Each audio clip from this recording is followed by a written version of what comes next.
Gandang buhay. Sino may balak bumili ng cellphone guys? May recommend ako sa inyo. Tested and proven ko na to. Matibay siya. At maganda pa style niya guys. Tapos okay pa specification. Pili lang kayo sa dalawa. Hindi ko lang tagalin ma'am. Answer. Ito na. Samsung Galaxy M33 and Xiaomi Note 10 Lite. Pareha lang sila ng specs. Kunti lang yung kaibahan. Ngayon, i-compare ko ang dalawa.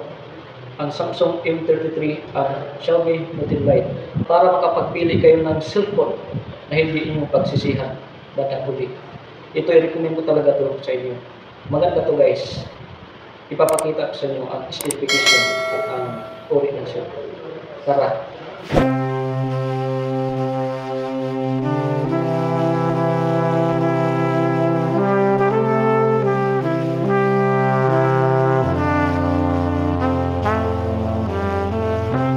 Ito na guys, ang dalawang cellphone na i-recommend ko sa inyo.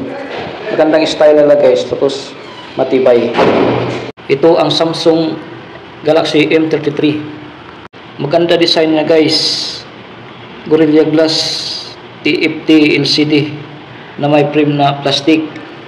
Kaya atchop talaga tingnan guys. Ang thickness niya guys 9.4 mm. Ang height 165.4 mm. Ang width 76.9 mm. Ang width 198 grams. Ang kabuhang sukat niya guys ay 6.6 inches.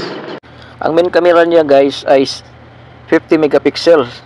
Ang selfie naman niya ay 8 megapixel. Maganda rin ang battery nito guys, matagal malubat. 6,000 mAh, non-removable, and 25 watts. Maganda talaga to pang gaming at saka pang vlog. Matagal talaga to malubat. Kaya bili na. I-compare din natin sa Xiaomi Note 10 Lite. Kunti lang yung diferensya nila. 8GB RAM and 128 ROM internal storage.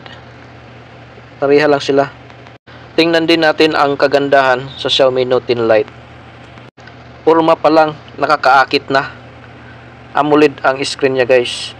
Gorilla Glass aluminum yung frame niya guys, kaya medyo mabigat, aabot ng 204 grams.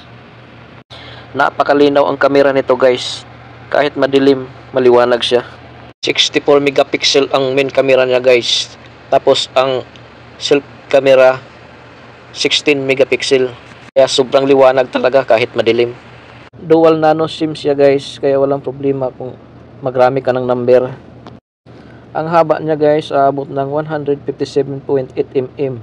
Tapos ang lapad niya, 74.2 mm.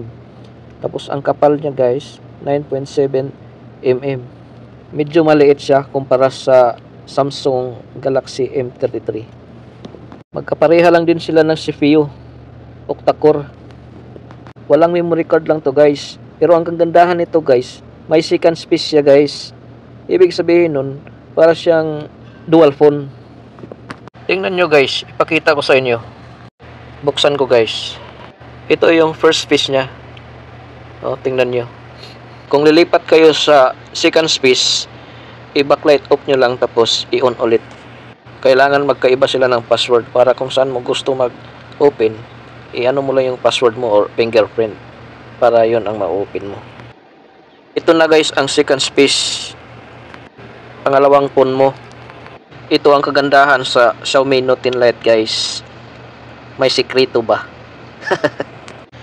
So saan pa kayo guys? Pili na kayo sa dalawa. Tested and proven ko na to. Kung nagugustuhan nyo ang cellphone na to guys, paki-follow and share sa video ito. Salamat.